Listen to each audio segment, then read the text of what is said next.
And then on this one, share. So welcome to this module number 5 in the Spera Impact Standard version 3.11.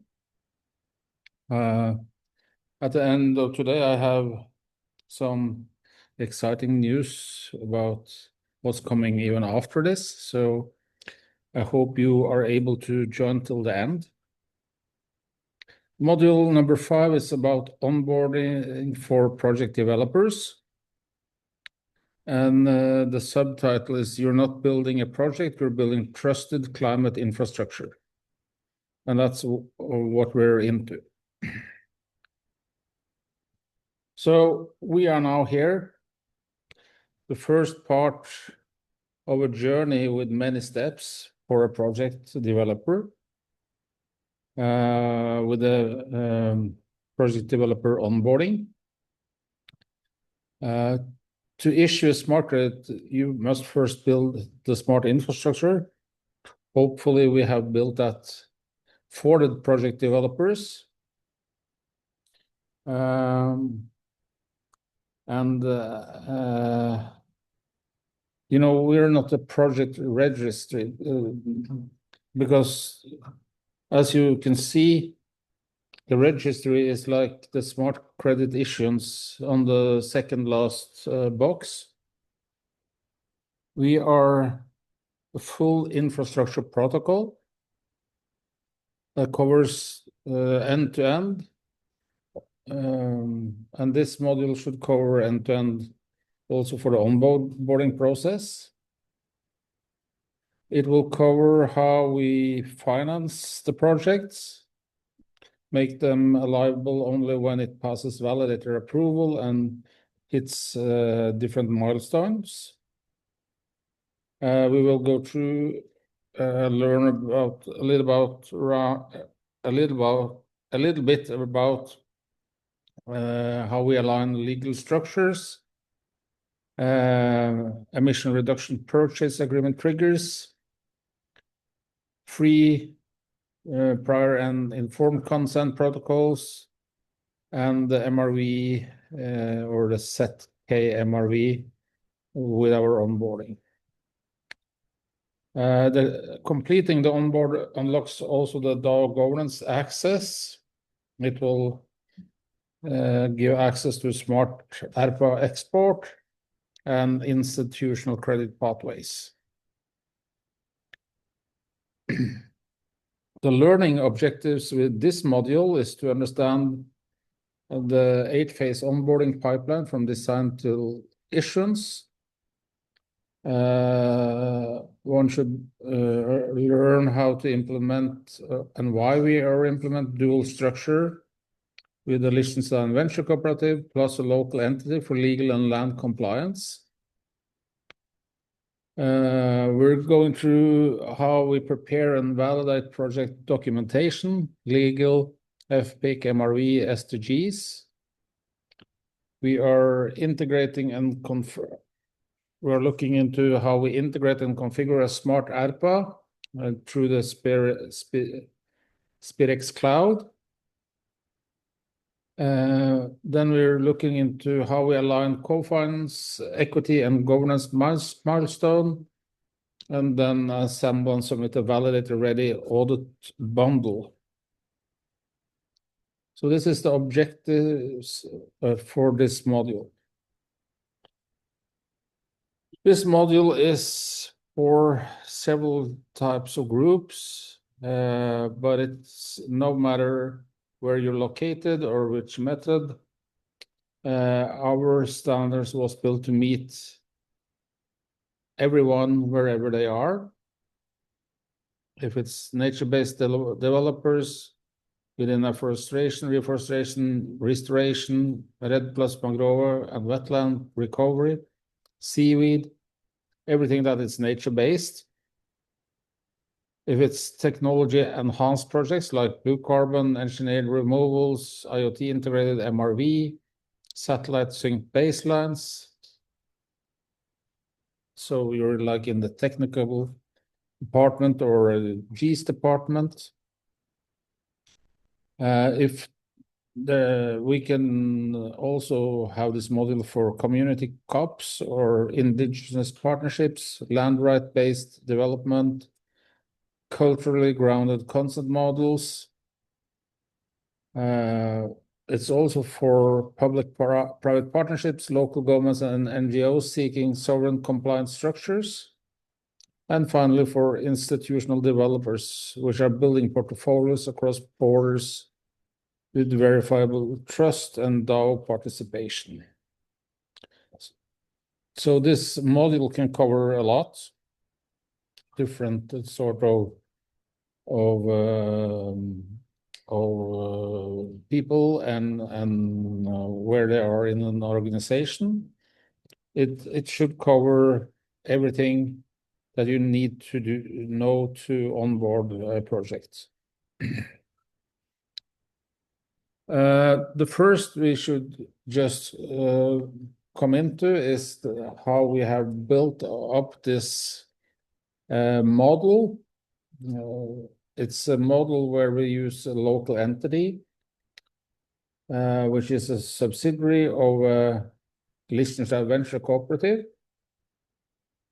And this gives global trust, but it needs local legitimacy. So the Liechtenstein venture cooperative, it's a legal, the legal part based in Liechtenstein. It has treasury holding, tax aligned, governance linked. It anchors the DAO integration and project control.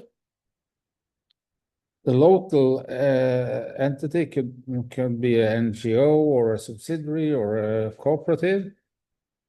It's required by most sovereigns for land-based projects.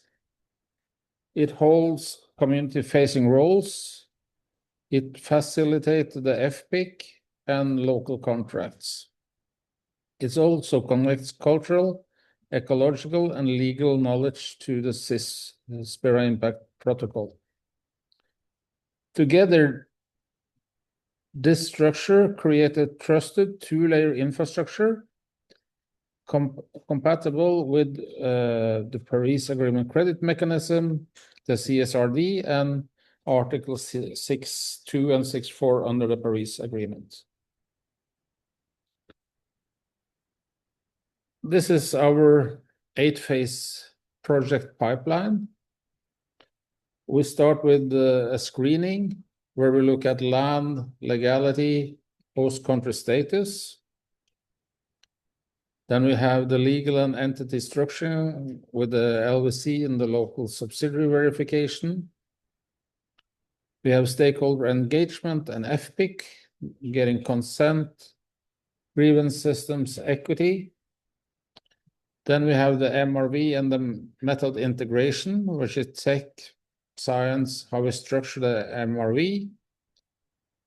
Then we come to validated documentation prep, snapshots, ERPA, co-benefit scoring. And then we have equity score and the smart ERPA submission with the EVIS and the DAO milestones. Number 7 is the validated quorum review with ethics, safeguards, and governance vote. And finally, 8, which is the audit bundle finalization and smart credit issuance into the public record, into the registry, and also then being Article 6 ready or ITMO ready to sell on a country-to-country basis. Why is a project approved under CIS Finance Ready by design? Well, finance doesn't follow promises, it follows structure. We have embedded the financial trust at every layer with the smart ERPA legally anchored via our marketing platforms, Parex. We have quorum-based validator governance replace informal audits. We have public audit bundles that ensures due diligence access. And secondly, we're designed for integration. I have earlier today run through more or less everything I could think of that we should have been or should or are integrated with. And we come out with a very, very good score or on more or less everything. Some things we haven't yet integrated into the standard, and that's the surprise at the end that I will tell you more about. We have buffer and co-benefit logic connected to price tiers and ESG indexing. And since our smart grids are programmable and auditable, they are also investable through the DAO-backed validator logic, which gives investors a governance safety net, and through the MRV system, which ensures integrity of data without compromising sovereignty.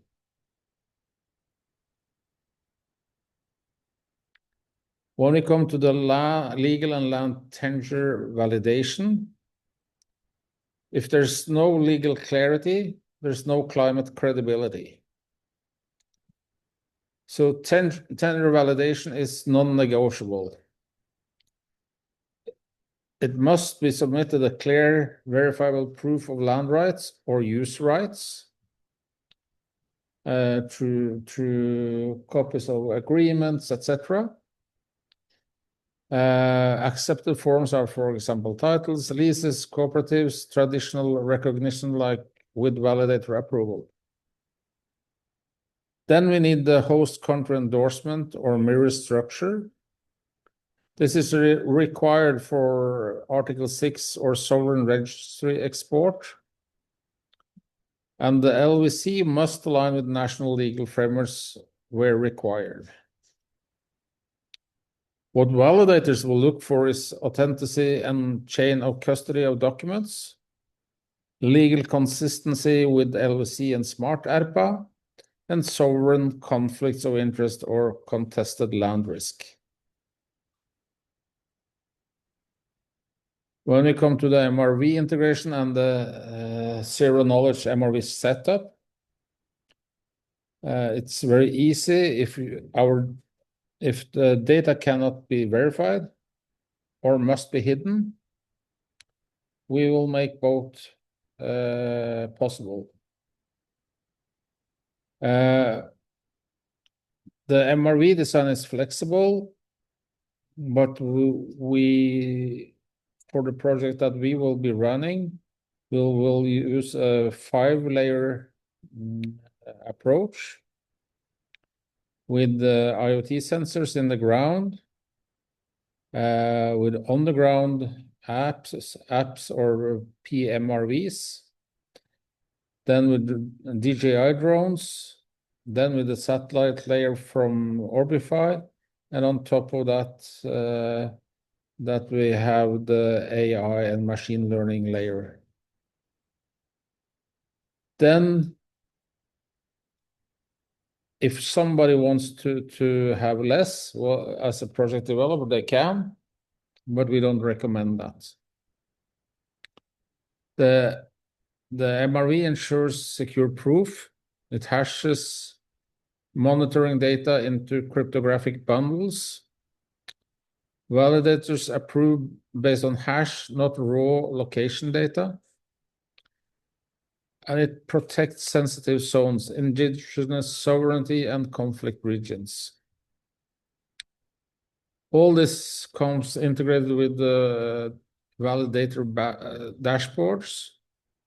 They will be made both for iPads and for mobile phones or smartphones. All the MRV bundles are logged into the interplanetary file system or our Spera vaults. They are directly linked to issuance criteria and audit bundle. When we then look at the smart ARPA, this is where legal logic meets programmable finance. And the future of carbon contracting isn't a PDF, it's a programmable agreement. So what is a smart ARPA? Well, it's a legal binding emission reduction purchase agreement, digitally executed via the Spera cloud, where DAO validates enforce milestones and payment logic.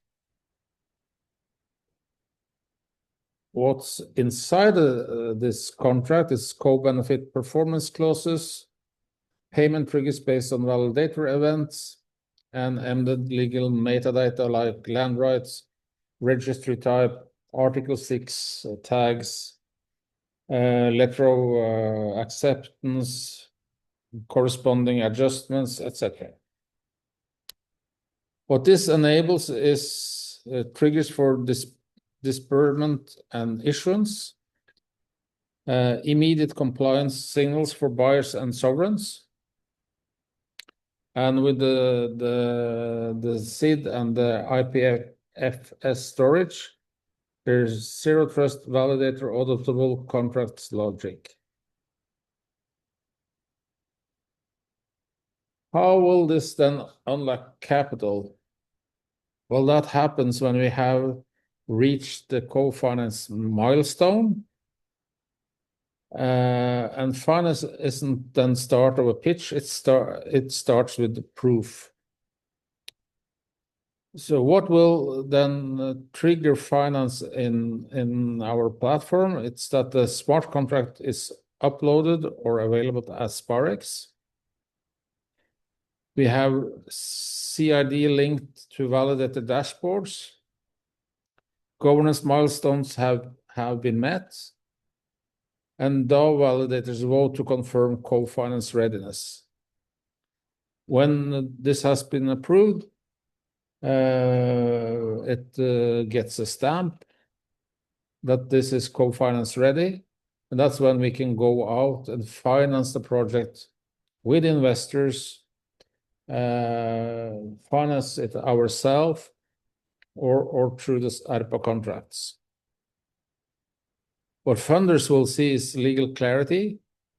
They will see plus the tenure. They will see performance logic through the ARPA milestones. They will see co-benefit scores and equity compliance. And they will have verification-ready audit trails from plant or from planting till retirement.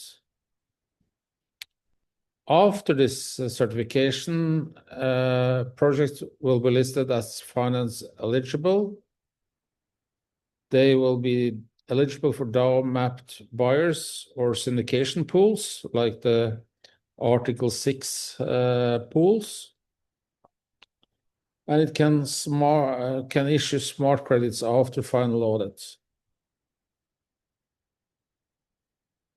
If we look at the SDG alignment, it's the value of verified impacts. In our ecosystem, co-benefits are not decorations, they are valuation. We had this discussion on the prior model. I haven't changed yet. There's at least 3 SDGs, but we will go through that and upgrade that for the coming version of the standard, which I will speak about a bit later. Projects must submit evidence-based KPIs for each alignment. And if there's no SDGs, there's no validator approval, and the project will be rejected. The impact is, as we spoke about also last time, the pricing tier. It adjusts buffer requirements, which means It adjusts how much credits we can sell. Verified SDGs influence buyer categories and investment readiness. High SDG performance will then give premium credit tiers and the highest price. Common SDG alignments are climate action, life on land, gender equality, clean water, and no poverty. And I think most of our project will at least have 3 or 4 of those from the start. Then comes all the other stuff in addition.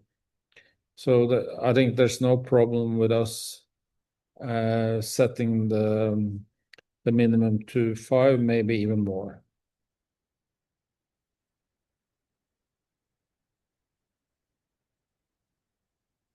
How is then issuance unlocked? And now we're into the smart credit mechanism in the Spera Impact Standard. Issuance is not a formality, it's a cryptographic milestone. So what is then required for us to issue a smart credit? Well, the validator quorum has to confirm the audit bundle. The smart ERPA, if it's an ERPA contract on this, has to be SID linked and registry ready. Equity scores has to meet the minimum threshold. There has to be no active ethic flags or unresolved grievance. And how this then will work is that the DAO validators vote via something which is called a snapshot. The triggered smart contracts initiate credit minting. The registry creates traceable, exportable smart credit IDs. And then the CSRD Article 6 Paris Agreement credit mechanism metadata is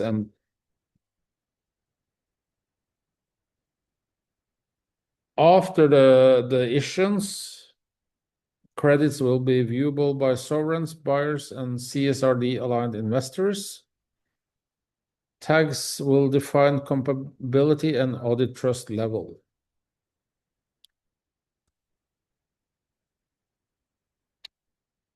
Then we have the DAO voting and the smart certificate. And that is trust that you can show. Proof of trust, publicly verifiable. So the DAO certification mechanisms is snapshot. Sorry, I'm a bit tired today.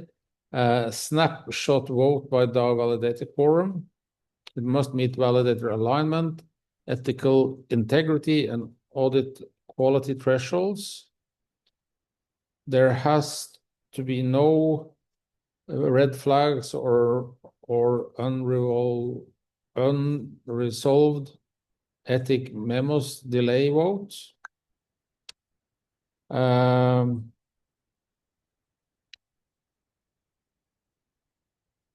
Inside the smart certificate, there's project metadata, location, methodology, SDGs. It links to FPIC logs, validator decision, ERPA, SIDs, the ZK MRV hashes. We have the co-finance milestones confirmations. We have export readiness through Article 6, CSRD, PACM flags. We have public SIDs, timestamps, and validator hash sets. Why does that matter? Well, it's used by buyers, sovereigns, and auditors and funders. It replaces informal trust with verifiable permanent records. And it's required for the DAO marketplace access and registry listing.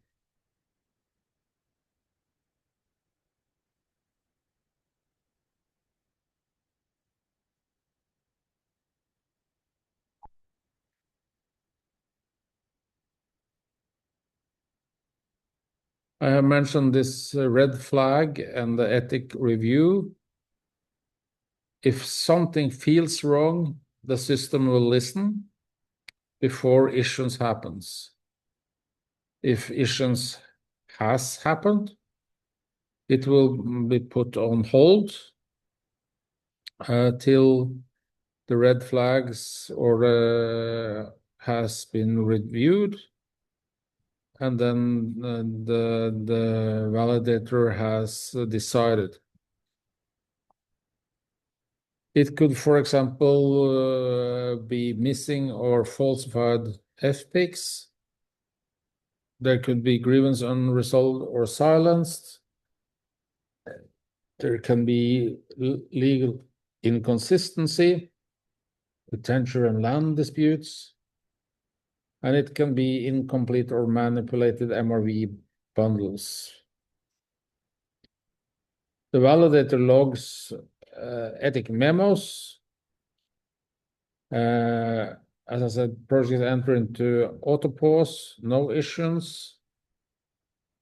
The memo is then escalated to the Titans or Change Ethical Board, and the project developers must respond with evidence or corrective plans. The impact of this governance is that we protect vulnerable communities. It creates formal accountability, and it prevents reputational and sovereign export risk.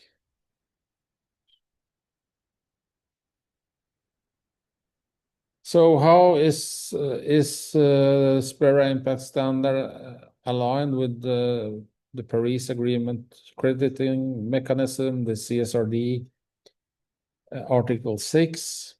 Well, we are more than VCM compliant. We are actually state ready. I have done a scoring or analysis comparing us to VCM, and we came out quite good, to be honest. We have the sovereign integration options. We are currently in discussions with Serbia. We have proposed for them to make a national system based on our technology and our platforms. Similar are in discussions for Madagascar.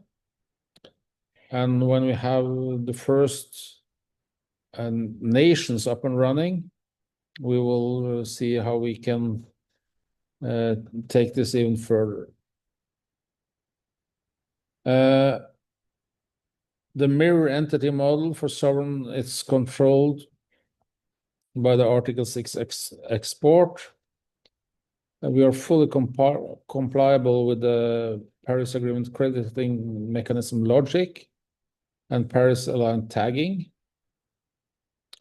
If we go to CSRD and Scope 3 infrastructure, we have outputs aligned with all of the financing or ESG reporting regulations, from the global GRI to CSRD to SEC, etc. And we have available ESG audit formats for export to ESG management platforms. The first out will be Pulsora, but we are already in talks with the IBM, with Microsoft, and with Amazon and SAP. The infrastructure supports investors, corporates, and public sector disclosure requirements. This export tagging can be done at issuance. We can tag them that these credits are Article 6 compliant, they are packing exportable, they are CSRD ready, and there will be a lot of different tags that we can add to the credits. This triggers smart certification formatting and registry flagging.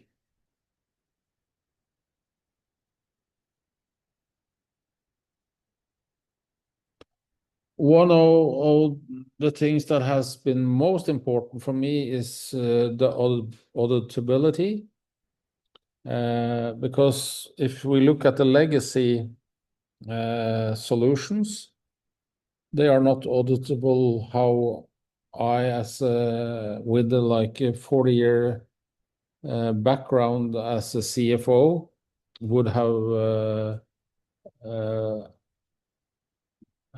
I wouldn't be able to go with the legacy carbon credit and give this to my auditor and say, well, this is proof that this carbon credits are real, etc. It wouldn't be possible because they don't have plant level validation, verification, and certification. The legacy systems are mainly like we pick a few trees here and a few trees there, and then we tell that like this is the average. You don't have any knowledge about if a tree even has been planted, if it has died, or if it grows much better than anybody else, so it has absorbed a lot more carbon. This is why we have plant level. And I would say if we can't prove it, then we shouldn't issue the carbon credit.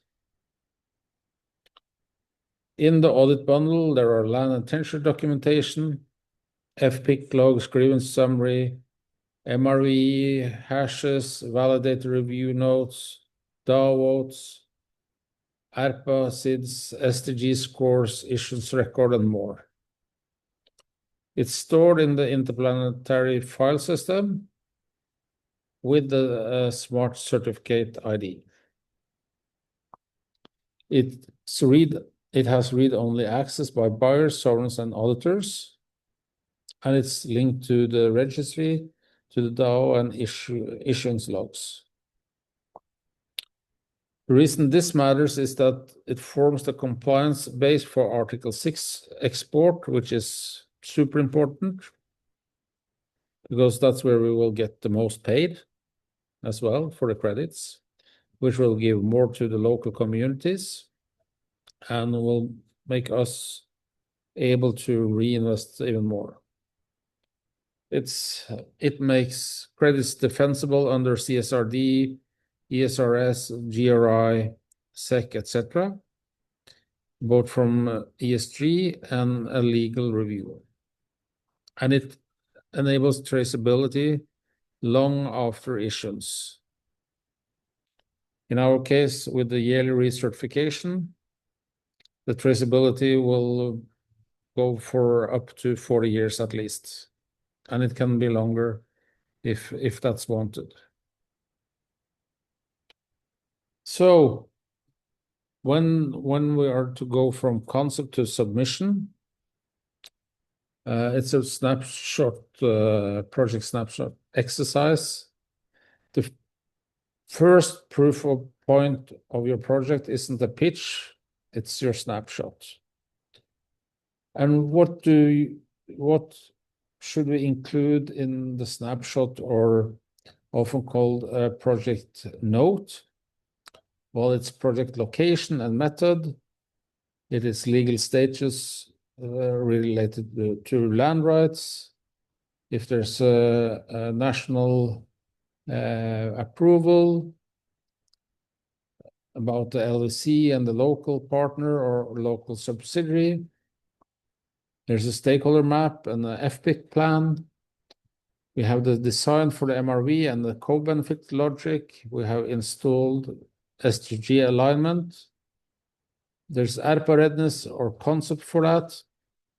And we have the different targets for export of the credits, if it's Article 6, PASM, CSRD, etc. This is reviewed by the Spera Impact Validator team. It anchors co-finance eligibility and smart ARPA setup, and it generates the DAO onboarding access. When this has been done, And when we have the LMS portal ready, this will be made as a simulation. And where the ones who are to be educated in this, they will be able to use snapshots to trigger mentorship or validator matching. So the question would be if the project is validator ready or if we are validator ready. We need to lead with integrity, and we must understand the rules of trust. What triggers smart credits issuance in the Spera Impact Standard? Is it A, smart ARPA submission, B, FPIC workshop alone, C, validated quorum approval plus complete audit bundle, or is it D, developer confirmation letter? Suggestion? C, no?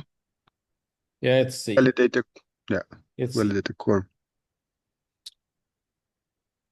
What is the purpose of the ZK MRV? Is it encrypt financial agreements? Is it protecting sensitive monitoring data using cryptographic hashes? Is it replacing satellite data, or is it bypassing well data reviews?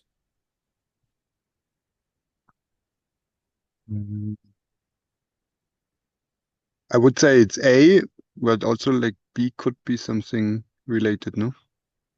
It's actually B. It's B? Yeah. It's the purpose is to protect monitoring data where you use cryptographic hashes. All right. Yeah. Is it true or false that SIS requires all projects to align with at least 3 SDGs? It's true.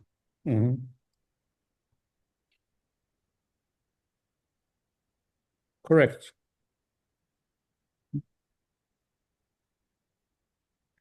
Are we able now to name 2 types of documentation included in the final audit bundle?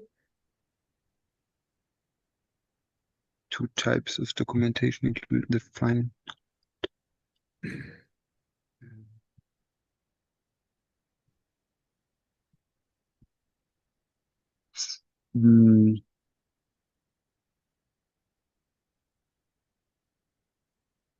No, not sure. For example, land rights and Land rights and FPIC log.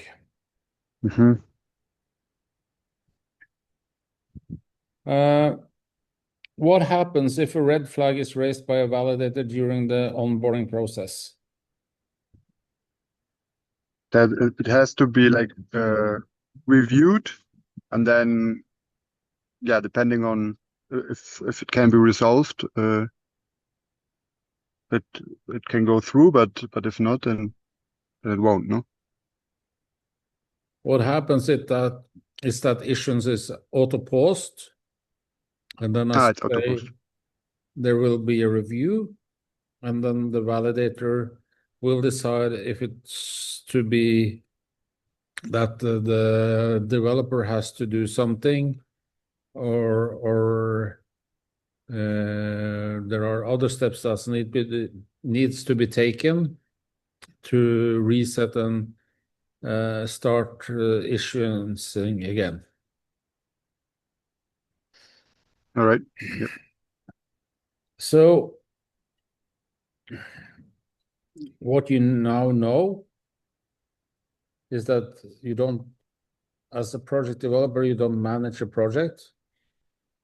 You actually design programmable ethical pathway for trust. We have been through structuring onboarding using the 8-phase pipeline. We have been through aligning project legally and ethically with validator checkpoints. We have spoken briefly about using the smart contracts and co-finance triggers to signal finance readiness, about scoring the project for equity and validator certification, and package audit bundles for sovereign and market export. it's important to remember that every validator action is a gate, every audit step is a safeguard, and every smart credit is a signal to the world that your work is verifiable and just. A final reflection prompt. What part of SIS onboarding will most change how you work going forward?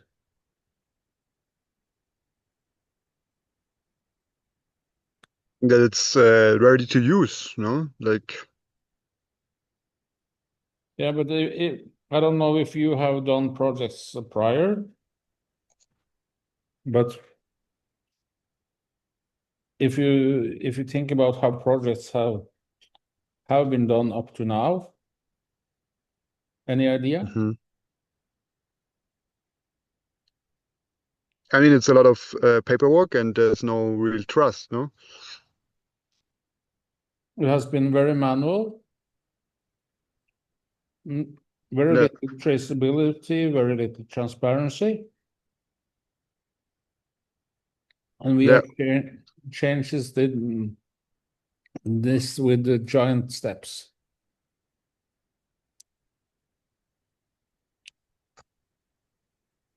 yeah.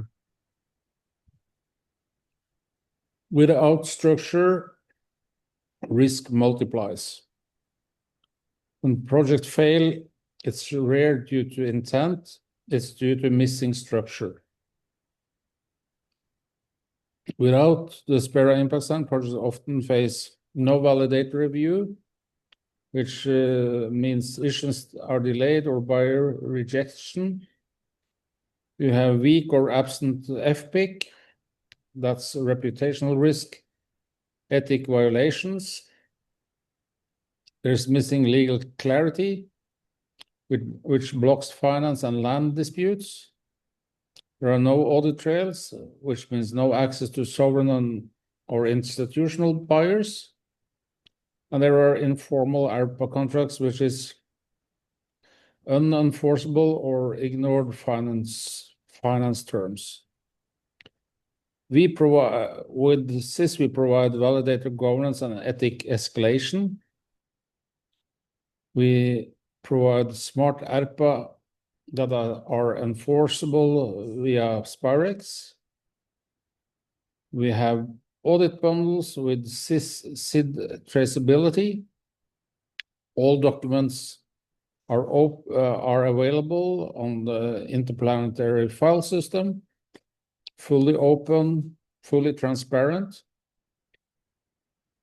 And we have SDG linked pricing logic and registry compatibility.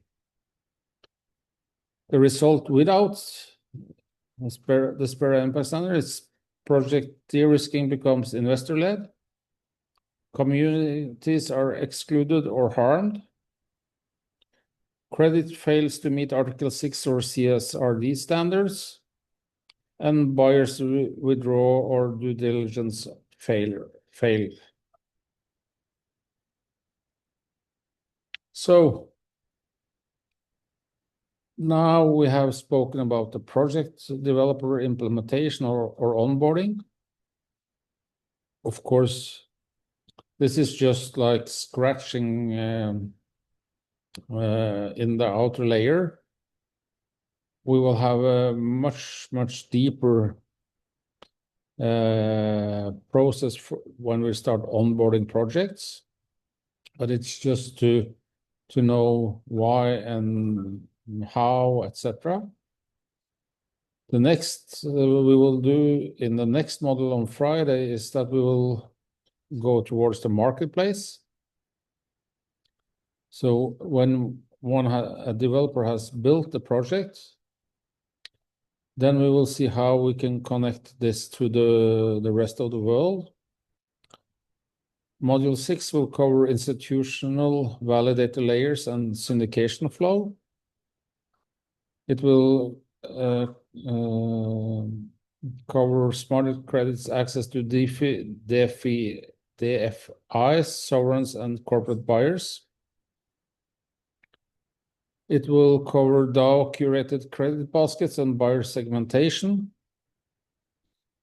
It will cover marketing tagging logic and sovereign negotiations, national mirror registries. The key concepts will be that credits don't just exist, they circulate. And we will track where your credit goes, what registry it maps to, and who sees it. The mindset shift that we need to get is that we need to go from project level onboarding to system level positioning. And we need to go from validator readiness to investor and regulator trust. So what comes after this is then the certification pathway. But certification is not the end, it's the beginning of trusted project leadership. To complete module 5, you should ensure that you have, and this is when we're up and running fully, submitted a project snapshot, passed the knowledge check, completed the red flag scenario, participated in a validator simulation, and engaged in at least one support channel. When this has been done, and this is when we have the LMS system up and running, it will qualify to module 6, market integration. It will qualify for DAO-based validator onboarding, for the smart certificate pathway, and peer and sovereign marketplace orientation. A final reflection. The Spera Impact Standard helps me build project 4 or project that.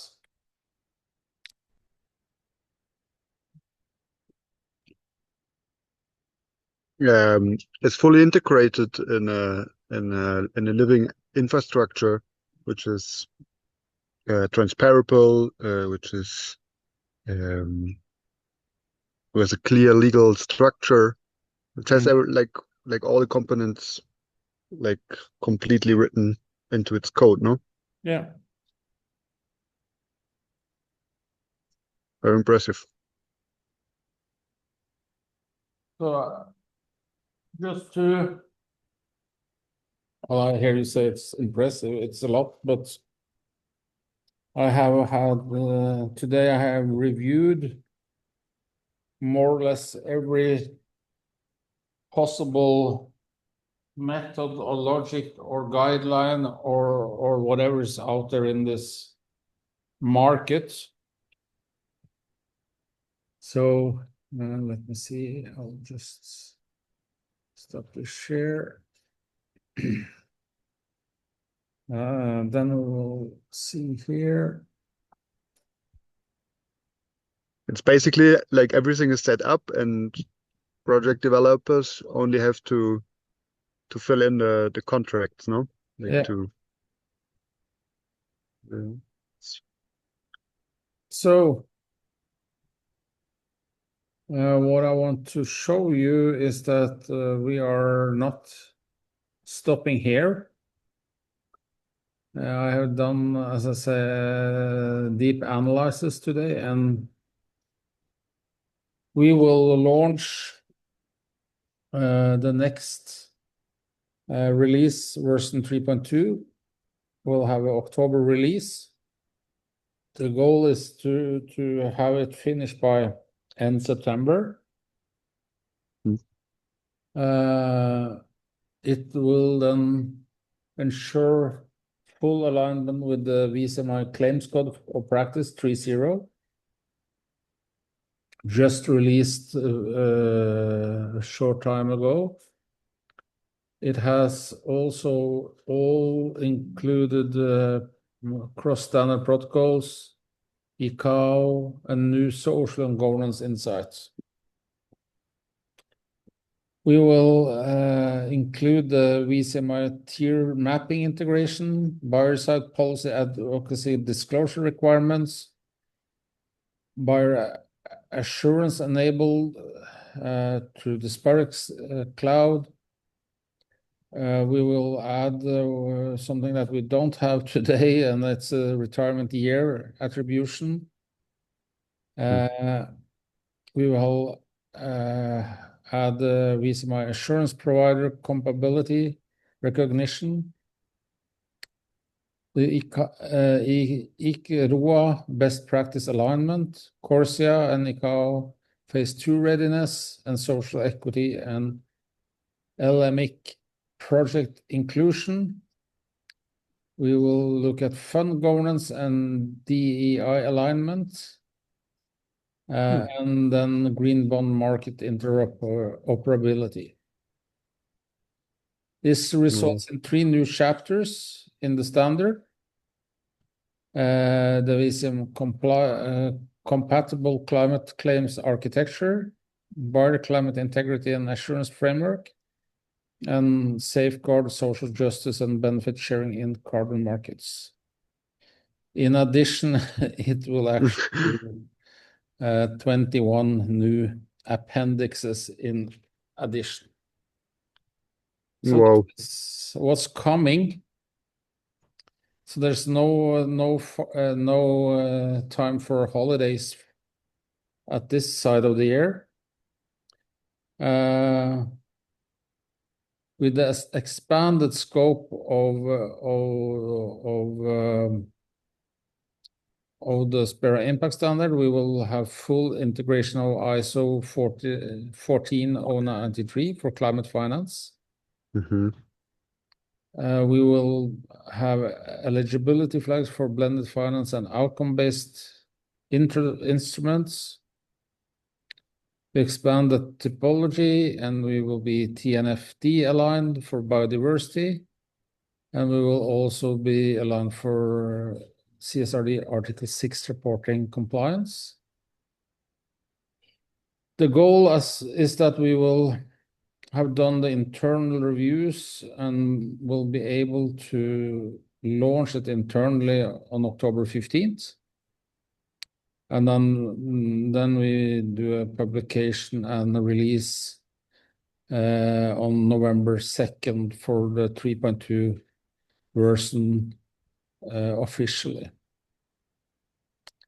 I have already analyzed how it then will be globally positioned based on the upgrades that Visa My are doing, Gold Standard are doing. They are now starting to look into getting away from paper-based till data infrastructure. But it's like when the neobanks or the digital banks came, and when you started having airlines that was established after internet came into the space. And I have worked in banks myself and insurance companies. When these huge companies and their crazy big systems are to be redesigned or go up to the level that we are talking about, a lot of them will fail, and those who survive, they use years and years and tons of money to come to this level. Because it's not just like we just move some pieces around. You need to have the fundamental change in the structure, and that's like really, really hard to do. So with the confirmed content, including the 22 new appendices, 3 new chapters, and expanded interoperability, the analysis says that we will occupy a premier position in the global carbon market. We will have the best-in-class interoperability. We support everything that is important to support as what for Tier 1 institutional-grade carbon standard. We have everything that's needed for governance and integrity differentiation. And what is the strategic differentiators is that we are our blockchain. We have full support for portfolio and ex-ante ratings. We have watch lists and dynamic monitoring. We have pre-issuance actions and Kobe as a standalone score, and the DAO integrated with the ISO protocols. And this is, as you see, nobody has them, or they might have it partially or manual.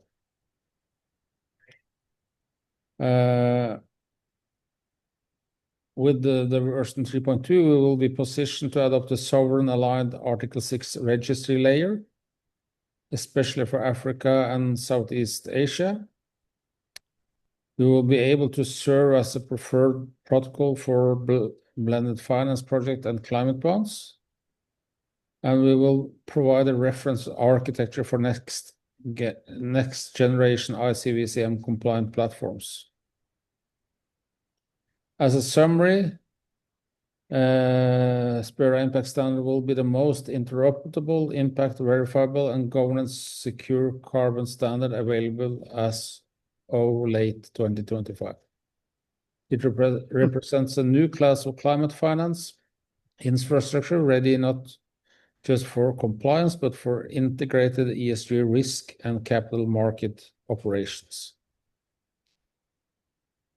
So Yeah, that's very what's impressive. coming. So if it was impressing up to now, you have something to look forward to.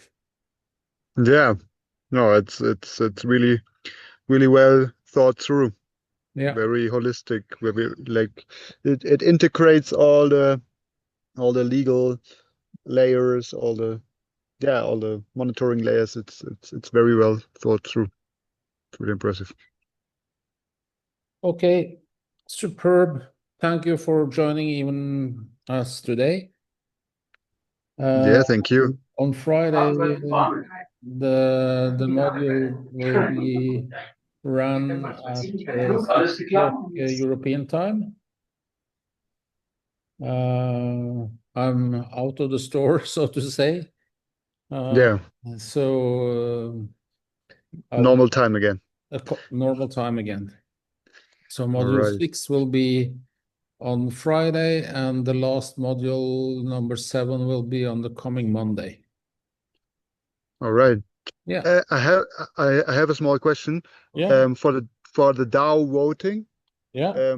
there's usually a specific time frame. How much time do people have to vote, or like how is it managed? Like a week or a month or something like that? No, normally we have said that it should be maximum 14 days. 14 days. Mm-hmm. All right. And like for the manipulated MRV bundles, like how could they be manipulated? Like, is there like any chance to manipulate them No. like manually? Because you said that this would be one like type of error which could occur for the red flag, and I was asking myself, how could anyone manipulate those MRVs? They can try, for example, to upload a verification that's for another tree because one tree has died. They could try to manipulate this by taking a picture of a tree that is alive. But